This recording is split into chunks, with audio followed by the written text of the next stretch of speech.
Hello, I'm Vivian McCarthy, President of the Shire of Donnybrook-Balingup. Welcome to this summary of the Ordinary Council meeting held on the 28th of August 2024. You can access the recording of all Ordinary Council meetings on the Shire's website, along with the agenda, minutes and attachments. At the start of the meeting, there were a few announcements to make. The first was a change to our meeting process, and Council reintroduced the adoption by exception process, which is also known as the en bloc process. This procedure allows Council to adopt multiple reports or recommendations in a single resolution without needing to discuss or debate each item individually.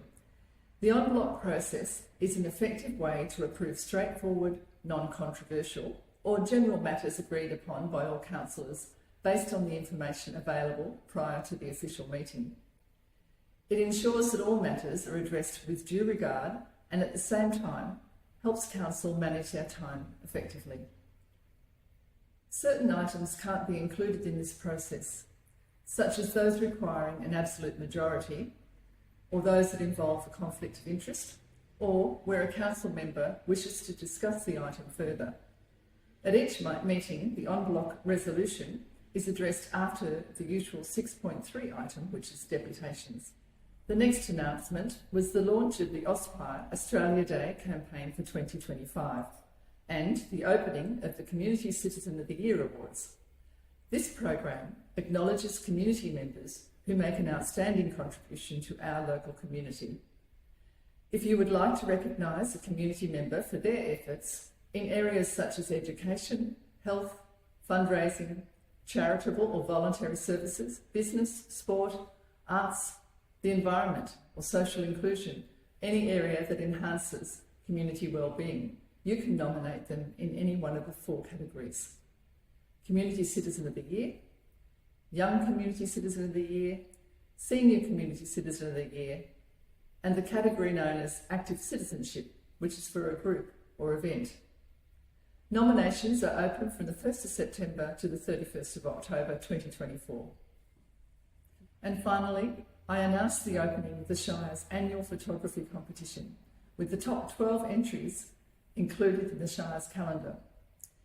The calendar is made available to the public for free, and this year's theme for the photography competition is called Now and Then. It's an opportunity to explore, showcase and recognise the history and heritage of where we are and where we've come from. Photos entered must be taken within the Shire, and a description of the location or place and its historical significance is required. And while it isn't mandatory to include a before image, it is preferred. The entry is free and open to all residents and visitors, and the competition is running from the 1st to the 30th of September 2024, with the photos going towards the 2025 calendar.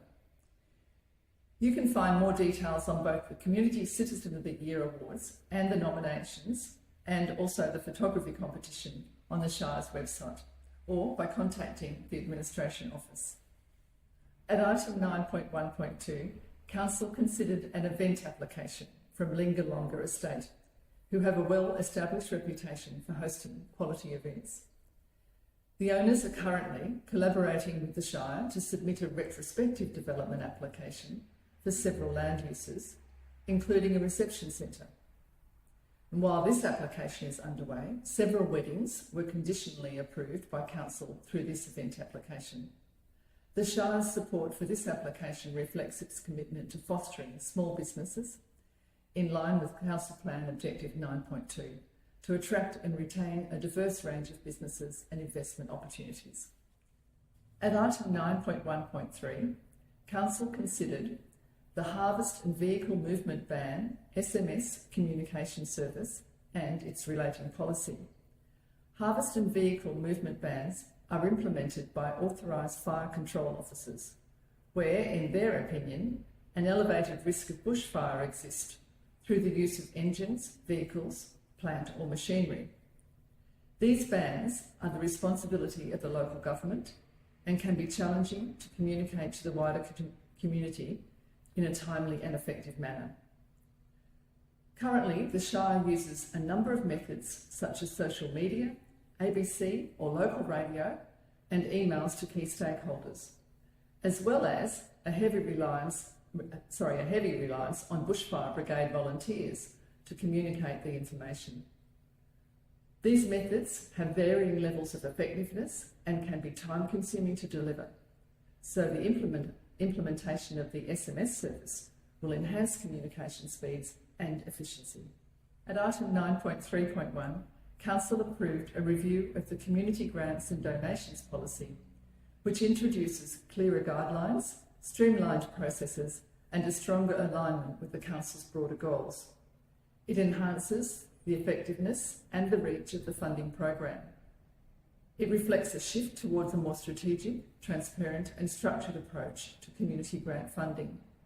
And the policy sets an upper limit compared with the previous policy, which was calculated as a percentage of income.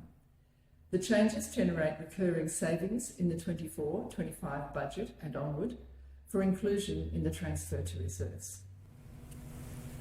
Other items approved at the meeting include the approval of local laws at item 9.2.2 and item 9.2.3, and at item 10.1.1, Council approved an annual review of the workforce plan.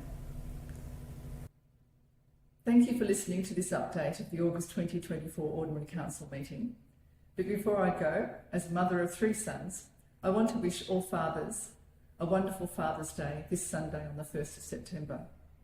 And for those fathers who are not able to be with their children due to working remotely, or who are living away, or through other restrictions that can sometimes prevent fathers from celebrating their love for their children on Father's Day, I wish you instead a day filled with warm memories and the expectation of being with your children soon.